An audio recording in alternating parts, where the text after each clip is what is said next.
Hola, muy buenas tardes. Mi nombre es José Alejandro Hernández Ramírez. Yo voy a impartir la materia de planeación de menú. El día de hoy vamos a hablar del tema de cómo asignar los precios en un menú. Primero quiero platicarles un poco de mí, un poco de mi experiencia. Actualmente colaboro o trabajo como gerente de alimentos y bebidas en el Hotel Quinta Reina Aguascalientes. Anteriormente he tenido trabajos relacionados con la gastronomía, con el área de alimentos y bebidas. Estuve como gerente de operaciones de Monterrey del Grupo Sonora Grill Prime. También colaboré con la UM, precisamente tenía como coordinador de carreras de León, Kendall y Light en Monterrey Cumbres, y también tenía a cargo materias de este tipo. Había estado ya trabajando en Grupo Posadas como gerente de alimentos y bebidas en Fiesta Inn Torreón La Rosita, Fiesta Inn Torreón La Laguna, Fiesta Inn Tuxtla Gutiérrez. Trabajé también para el Grupo Marrio en Aguascalientes, trabajé también para Fiesta Americana en Aguascalientes, y dentro de mis otras actividades me encuentro dando visorías o visitas de Mystery Shopper o cliente misterioso a empresas como Vips, Tox y de Restaurantes California por medio de otra consultoría externa que es Grupo Caemsa y Shopper Consulting. Bien, bueno, vamos a entrar en detalle en la materia. ¿Cuál es la importancia de la asignación de los precios en el menú? Anteriormente todos los chefs, todos los gerentes de alimentos y bebidas, toda la gente emprendedora o empresarios que se dedicaban a este ramo lo hacían en la asignación de precios al ojo o a un factor que vamos a ver ahorita en la tercera fórmula. Al ojo porque tenían mucha experiencia, porque veían cómo estaban los otros mercados, porque ellos creían que era el precio adecuado. Sin embargo, en la actualidad el cliente se ha vuelto muy exigente, los mercados muy competitivos y el margen de utilidad cada vez menor, puesto que nosotros tenemos unos gastos, unos costos y costos de materias primas y de suministros más elevados que anteriormente. El objetivo principal es hacer una buena asignación de costos en base a determinar bien nuestros costos, hacer una buena asignación de precios en base a determinar bien nuestros costos y gastos para poder tener una utilidad segura o un porcentaje de utilidad seguro, y en base a eso no tener pérdidas. Centavos pueden significar pérdidas muy grandes. Bien, vamos a platicar de tres fórmulas en específico que nos van a ayudar para la asignación de precios. La primera fórmula es basada en la utilidad deseada. Yo tengo mi porcentaje de costo de producción, tengo mi porcentaje de gastos de operación, más la utilidad deseada. Los tres son una suma que me van a ayudar al precio. Pero primero determino el porcentaje de utilidad que quiero. Por ejemplo, el 20% para cierta carta en específico. Esta fórmula se maneja más cuando hay una mezcla en la carta, cuando yo determino el porcentaje de costos en la carta. Es decir, yo determino mi 20% de utilidad, que es el que quiero, es el que estimo, de ahí puede bajar un poco, subir. Determino que voy a tener gastos del 45%, aquí ya tengo agua, luz, renta, nómina, que es lo más importante, y de ahí arrojo una cantidad 35% en el cual debo de trabajar sobre ese costo. Este 35% no puede aumentar, porque entonces me va a mermar la utilidad.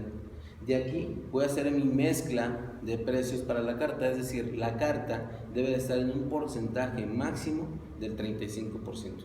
El riesgo de esto es que se me puede ir un mes un poco más arriba, entonces tengo que manejar los gastos, los costos un poco más abajo para tener ese margen de utilidad. Siempre existe un margen que le llamamos margen de pérdida, que es del 5% en el costeo de las cartas. Lo vamos a ver más adelante.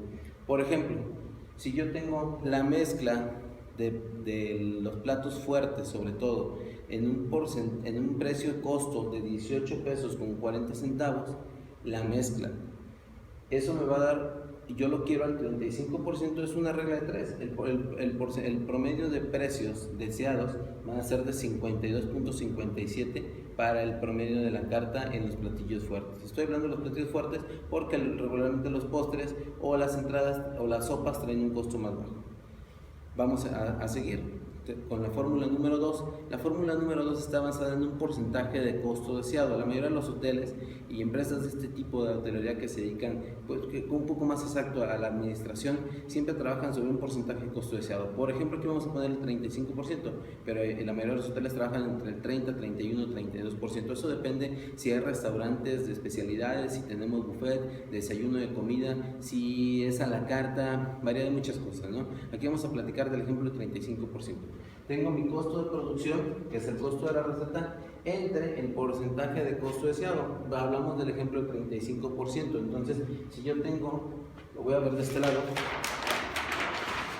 en alimentos 35%, en bebidas tal vez el 25%, alimentos regularmente se trabaja más abajo, aquí puse como ejemplo 35%, porque es el factor que traíamos.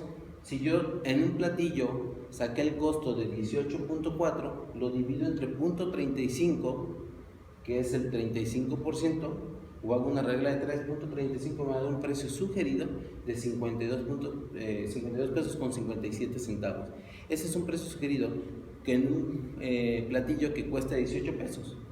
Si alguno me cuesta más abajo, se multiplica sobre la misma cantidad y me va a dar otro precio un poco más abajo, ¿no? En base a esto voy a determinar también las bebidas. Las bebidas pueden ir con un porcentaje al 25%. Hago mi costo de la receta, lo multiplico por 0.25 y es el precio deseado o sugerido que va a arrojar. Vamos a platicar de la fórmula 3. Esa es la que les decía que es un poco más a la antigüita esta fórmula. Es determinar un factor, el 3.33 para alimentos o el 5 para bebidas, y en base a eso solamente se multiplicaba. ¿Qué hacía el chef? Decía, me costó 18 pesos con 40 centavos, lo multiplico por 3.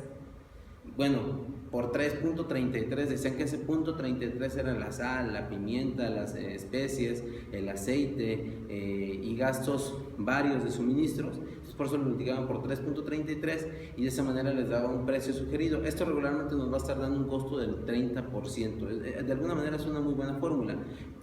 Para las bebidas se hacía el 5. Por ejemplo, si mi costo de mi receta de un cóctel costaba igual 18 pesos con 40 centavos, lo multiplico por 5 y me va a dar un precio sugerido de 92 pesos. Estos factores son muy arriesgados porque yo puedo jugar con costos más abajo y no precisamente el del 3.33 que nos da un costo del 30 o del 5 que nos da un costo del 20. Posiblemente el costo del 20 está muy elevado como tal. Puedo jugar con un costo del 25% como estábamos viendo en las bebidas, y también va a depender en el caso de las bebidas de muchos factores. Por ejemplo, los vinos no se manejan en un costo del 20, se manejan con un costo más elevado, porque yo multiplicarlo por 5 para sacar un porcentaje del 20 sería un porcentaje muy caro, un precio muy elevado de los vinos de mesa. Los destilados pueden tener ese porcentaje del 5, los refrescos y las cervezas posiblemente pueden tener otro porcentaje para que nos den un costo no entre el 20, sino entre el 25%, que puede ser multiplicado quizá por 4.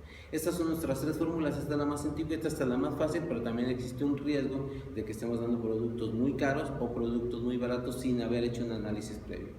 Bien, existen otros factores que nos pueden ayudar en la toma de decisiones de nuestros precios. Estos pueden ser la disponibilidad del producto en el mercado, de los suministros o de los alimentos o de la materia prima, tipo de cocina que tenemos, la atmósfera que creamos en nuestro restaurante, nuestro establecimiento, la micro localización de nuestro lugar o en la ciudad que está. La competencia determina sin duda los precios que vamos a fijar, y las condiciones del mercado actual, si estamos en recesión o si hay época de abundancia, que eso regularmente ya no existe, ¿verdad? Tenemos otros tips que yo les puedo dar para poder hacer una mejor asignación o poderle sacar más jugo a nuestra carta. Eso lo vamos a ver en la siguiente clase. Voy a seguir en línea para cualquier pregunta o duda que tengan, o para ampliar algún tema. Mi nombre es Alejandro Hernández